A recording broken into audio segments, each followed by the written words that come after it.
ফ্রান্সের জি7 মিটিংয়ের ফাঁকে মার্কিন প্রেসিডেন্ট ডোনাল্ড ট্রাম্পের সাথে ভারতের প্রধানমন্ত্রী নরেন্দ্র মোদীর একটি বৈঠক হয়েছে গতকাল। সেই বৈঠকে হঠাৎ করে উঠে এসেছিল বাংলাদেশ। বাংলাদেশ প্রসঙ্গে কি আলোচনা হয়েছে সেই প্রশ্নের উত্তর খুঁজব আজকের পর্বে। শেষ পর্যন্ত সাথে থাকবে বন্ধুরা। প্রীতি, সালাম এবং শুভেচ্ছা নেবে। আমি আগেই বলেছিলাম যে জি7 মিটিং এর সাইড লাইনে ডোনাল্ড ট্রাম্প এবং নরেন্দ্র মোদীর সাথে একটি বৈঠক হতে পারে, এবং সেই বৈঠকটি গতকাল অনুষ্ঠিত হয়েছে।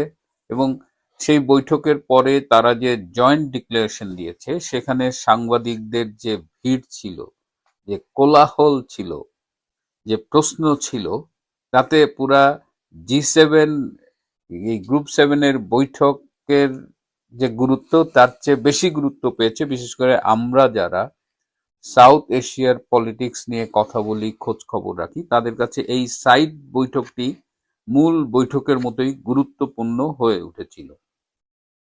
এখানে এই বৈঠকটি হওয়ার কথা ছিল 40 মিনিটের মতো, সেখানে হয়েছে 55 মিনিট। অনেকেই দেখলাম যে ডোনাল্ড ট্রাম্পের বডি ল্যাঙ্গুয়েজ নিয়ে কথা বলছেন, কেউ কেউ এটাকে ব্যাখ্যা করছেন যে ইরান যুদ্ধের মার্কিন যে পরাজয় অনেকে বলতে চেয়েছেন, তারই রিফ্লেকশন ডোনাল্ড ট্রাম্পের চেহারায় ফুটে উঠেছে। হোয়াটএভার, সেটা গুরুত্বপূর্ণ কিছু না আজকের আলোচনার জন্য।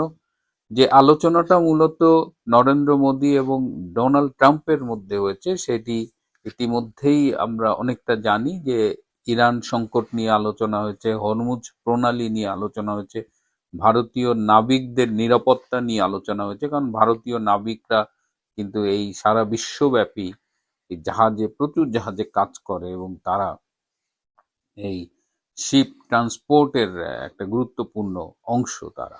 তো তাদের নিরাপত্তা নিয়ে কথা হয়েছে। তো সব মিলিয়ে খুবই গুরুত্বপূর্ণ, এবং সেখানে হঠাৎ করেই বাংলাদেশ এসেছিল। বাংলাদেশ সম্পর্কে খুব অল্প আলোচনা হয়েছে, কিন্তু সেই অল্প আলোচনাটাই আসলে খুব গুরুত্বপূর্ণ আলোচনা হয়েছে। সংবাদ সম্মেলনে আপনারা দেখেছেন যে সেখানে তিনি মোদির দিকে তাকিয়ে বলেছে, লুক অ্যাট হিম, তার দিকে তাকাও, শান্ত, স্থির এবং কিলার। এই কিলার শব্দটা নিয়ে এর আগেও তিনি কিলার বলেছিলেন মালয়েশিয়ায় যখন মোদির সাথে মিটিং করেছিলেন, এবং তখনও এই কিলার শব্দটা নিয়ে কেউ কেউ প্রশ্ন তুলেছিল যে ডোনাল্ড ট্রাম্প মোদিকে খুনি বলে সম্বোধন করেছে। তো মালয়েশিয়ায় এটা বেশ অ্যান্টি ইন্ডিয়ান যে মিডিয়া, গ্লোবাল মিডিয়া, তারা এটা প্রচার করেছিল। তো সেটা এইবার কিন্তু একদম ক্লিয়ার করে দিয়েছেন ডোনাল্ড ট্রাম্প। এবং এই কিলার আসলে আমেরিকার একটা ইনফর্মাল ইংলিশ। তাদের কিলার বলা হয় যাদের দৃঢ় চেতা, দক্ষ, স্পেশালি যারা নেগোসিয়েশনে খুব টাফ। এবং ট্রাম্প এটা স্বীকার করেছেন যে মোদি নেগোসিয়েশনের টেবিলে খুবই দক্ষতার সাথে হ্যান্ডেল করে এবং খুব টাফ তাদের স্বার্থের পক্ষে। তো সেই কারণে এই কিলারটা আসলে একটা পজিটিভ কমপ্লিমেন্ট। এটা কেউ এটা এটা দিয়ে কাউকে খারাপ অর্থে খুনি বলা হয় না। যদিও বাংলাদেশের কোনো কোনো ইতরকে আমি দেখলাম যে তারা আবারও এই কিলার মানে সরাসরি খুনি শব্দটা ব্যবহার করছে। যাই হোক, সেটা আপনারা দেখেছেন। ভারতের 140 কোটি মানুষের জন্য তার বার্তা তিনি জানিয়ে দিয়েছেন। এবং মোদির প্রতি তার যে সম্পর্ক, তার যে বন্ধুত্ব, সেটি আবারও বলেছেন যে ভারত যদি কখনো আক্রান্ত হয় তাহলে আমেরিকা তার পাশে থাকবে, আমি তার পাশে থাকবো। এবং সেখানে তিনি বলেছেন যদি তখন মোদি নেতা থাকে, মোদির পরে যদি কেউ আসে তখন কি হবে সেটা আমি জানি না। এবং মোদিও কিন্তু ট্রাম্পকে যথেষ্ট সম্মান দিয়েছে, প্রায় 12 বার হিজ এক্সিলেন্সি বলেছেন। বাংলাদেশ প্রসঙ্গে কি আলোচনা হয়েছে সেটা একটু বলি। যে বাংলাদেশ সম্পর্কে আলোচনাটা হয়েছে যে টু বি কন্টিনিউড। যদি একদম সংক্ষেপে বলতে চাই, টু বি কন্টিনিউড মানে কি, গত বছরের 13ই ফেব্রুয়ারি হোয়াইট হাউসে যে মিটিং হয়েছিল নরেন্দ্র মোদী এবং ডোনাল্ড ট্রাম্পের, এবং তখন হিন্দুস্তান টাইমসের একজন সাংবাদিকের প্রশ্নের উত্তরে ডোনাল্ড ট্রাম্প বলেছিলেন যে বাংলাদেশের ব্যাপারটা মোদির হাতে ছেড়ে দিলাম, মোদি দেখবে। তো সেই ফেব্রুয়ারির পরে তারপরে কিন্তু কোথাকার পানি কোথায় গড়িয়েছে আপনারা দেখেছেন। যে ভারত আমেরিকার সম্পর্কটা কিন্তু তারপরে খুব বেশি আপ ডাউন করেছে, এবং একটা পর্যায়ে এই যে বলেছিল বাংলাদেশ নরেন্দ্র মোদী দেখবে, তারপরে কিন্তু ভারতের সাথেই সম্পর্কটা একদম 360 ডিগ্রি ঘুরে গিয়েছিল। সুতরাং ভারত যেভাবে বাংলাদেশের বিষয়গুলো চেয়েছিল সেভাবে আর হয়নি, আমেরিকা তার মতো করে কাজ করেছে। তো সেই তখন সৃষ্ট দূরত্ব সেটা কিন্তু আজকে আর নেই। বিশেষ করে এই যে মার্কো রুবিও কয়েকদিন আগে ভারতে গেলেন, আহ, ভারতে আমেরিকার 250তম স্বাধীনতা দিবসে ডোনাল্ড ট্রাম্প ফোন করে জয়েন করলেন, সার্জিও গারের ফোনে ফোন করলেন। তো এই বিষয়গুলোর কিন্তু একটা ডেভেলপমেন্ট। আপনারা কি খেয়াল করেছেন যে কদিন আগে ঢাকায় মার্কিন রাষ্ট্রদূত জামাতের আমির ডক্টর শফিকের সাথে মিটিং করেছেন? এগুলো কিন্তু সব কানেক্টেড। সো এই যে টু বি কন্টিনিউড যেটা হলো, যে ওই যে 13ই ফেব্রুয়ারি যে বলেছিলেন মোদি বা ভারত বাংলাদেশের বিষয়টা দেখবেন অন বিহাফ অফ আমেরিকা, সেই জিনিসটাই আবার ফিরে এসেছে। সো বাণিজ্যের আলোচনা হয়েছে, ওয়েস্ট এশিয়া নিয়ে আলোচনা হয়েছে, সব হয়েছে, কিন্তু বাংলাদেশের বিষয়ে এখন আমেরিকা ভারত যেভাবে কাজ করবে তারা মিলেমিশে ভারতের চোখে বাংলাদেশকে দেখবে, যেটাকে অনেকে এভাবেই বলেন।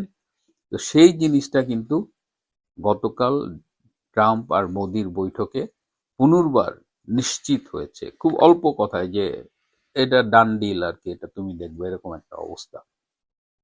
এবং আজকে ভারতে সকাল 10টার দিকে ভারতের যে আমেরিকান রাষ্ট্রদূত সার্জিও গার এবং ভারতের স্বরাষ্ট্রমন্ত্রী অমিত শাহ, তাদের মধ্যে 3 ঘন্টার মতো একটা মিটিং হয়েছে, এবং লাঞ্চ টাঞ্চ সহ 3 থেকে 3.5 ঘন্টার মধ্যে একটা মিটিং হয়েছে। এই মিটিংটি অত্যন্ত গোপনীয় ছিল, কিন্তু মিটিং শেষে সার্জিও গার যেটা বলেছেন, একটি সূত্র নিশ্চিত করেছে যে আমাদের মধ্যে দীর্ঘদিন ঝুলে থাকা অমীমাংসিত সব ইস্যু একটা জায়গায় এসে পৌঁছেছে, সমাধানের একটা পথে এসে পৌঁছেছে, মীমাংসার একটা জায়গায় এসে পৌঁছেছে। তার মানে এই যে কয়েকদিন ধরে যে ধারাবাহিকভাবে ভারতের সাথে মার্কিন যে নেগোসিয়েশন গুলো হচ্ছে, মিটিংস গুলো হচ্ছে, তার পর্যায়ে দেখেন, আপনি যদি সিকোয়েন্স গুলো দেখেন, এবং ডোনাল্ড ট্রাম্প এবং মোদির মিটিং এর পরে এই সার্জিও গার এবং অমিত শাহ বসে আজকে তারা তাদের মধ্যে যে বিষয়গুলো নিয়ে কনফিউশন ছিল, দ্বন্দ্ব ছিল, সেগুলো সব সেটেল ডাউন করেছে। এবং সব সময় আমরা বলার চেষ্টা করছি যে এখানে বাংলাদেশ ইস্যুটাও আছে, গুরুত্বের সাথে আছে, এবং বাংলাদেশে যে একটা পরিবর্তন খুব সহসাই আসছে সেই লক্ষণটা দেখা যাচ্ছে। এবং সেই লক্ষণটা জানার ফলে জামাত ব্রেন ক্রিস্টেনসেনের সাথে যখন মিটিং করে তখন এই বিষয়টা নিয়ে আলোচনা হয়, এবং রাজনীতির হাওয়া বদলে যাচ্ছে এটা টের পাওয়ার পরে এনসিপির যে নতুন নেতাগুলো আছে, যে তাদের মধ্যে কিন্তু এক ধরনের আতঙ্ক শুরু হয়েছে। তারা বারবার জামাতের কাছে জানতে চাচ্ছে যে আবার যদি আওয়ামী লীগ ফিরে আসে তাহলে তাদের অবস্থা কি হবে। এবং এই যে একটা ভীতি ঢুকে গেছে এনসিপির ছেলে মেয়েদের মধ্যে, জামাত অনেকটা কনফিউজড হয়ে আছে যে আওয়ামী লীগ ফিরে আসলে তাদের অবস্থা কি হবে। তো এই পরিবর্তনগুলো কিন্তু বাংলাদেশ থেকেও যারা খোঁজ রাখে তারা টের পাচ্ছে, এবং এটা খুব দ্রুত গতিতে আগাচ্ছে।